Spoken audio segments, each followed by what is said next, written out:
that the stock is a part of? Or is it sufficient to look at the environment as a whole? If you're trading a stock that's on the NASDAQ, then sure, look at the NASDAQ. But in the end, the big variable is the Dow. That's the one that I pay the most attention to, because that really tells me if there's an abundance of cash in the market or not.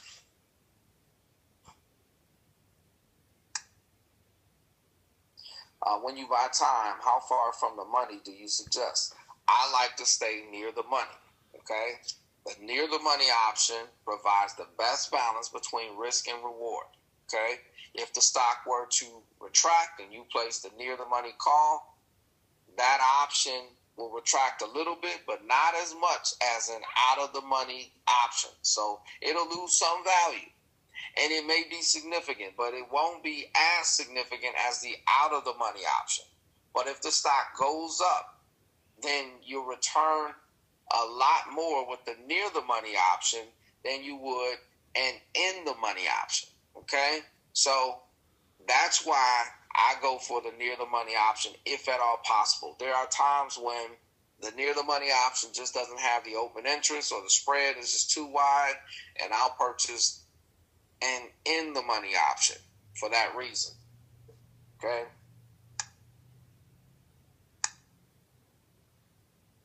Can you explain delta in selecting an out of the money and in the money call option, and which is a better choice? Okay. I think I kind of touched on this a little bit. I don't really talk about implied volatility and delta, because if you guys are paying attention to the things that I pointed out with open interest and the spread, you're really paying attention to delta and implied volatility as well. Okay?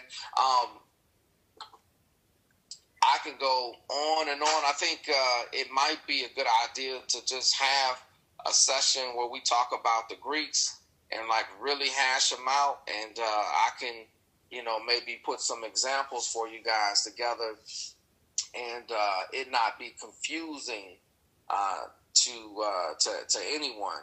But I think we can do that, and I would say perhaps we can maybe set that up for 2 or 3 weeks from now. One Saturday morning we can get on here. Maybe not on a Saturday, because I'll be starting a Saturday's class soon. But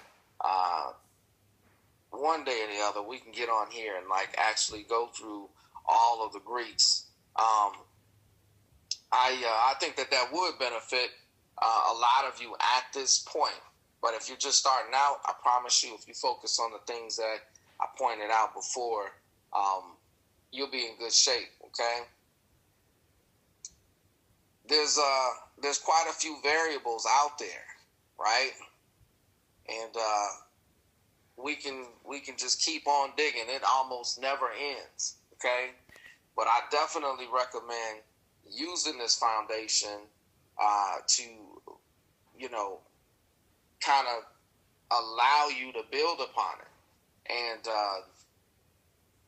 look out there and see what books are available, what articles you can read to increase your overall understanding, because I don't think that there are many things that you guys cannot figure out with this foundation. I think once you get some hands-on experience and you actually start trading, when you read these books that are highly technical, it's really not that difficult to understand what it is, because you guys will have a pretty solid foundation. So I think if we get into the Greeks, that could easily take 2 hours to cover.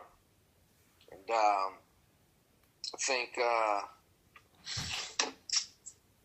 we should probably schedule that so that we can kind of hash it all out and not confuse anyone. Can you take a shower? But in the end, okay, it's basically the rate of change of the option, okay, with respect to the stock. So as the stock moves, right, the option is expected to move, right? So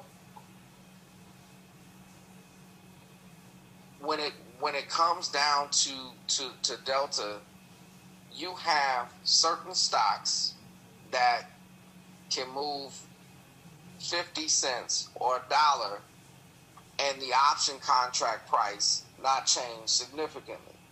And you have other stocks that can move 50 cent or a dollar and the option price change drastically. Okay? And so delta measures that.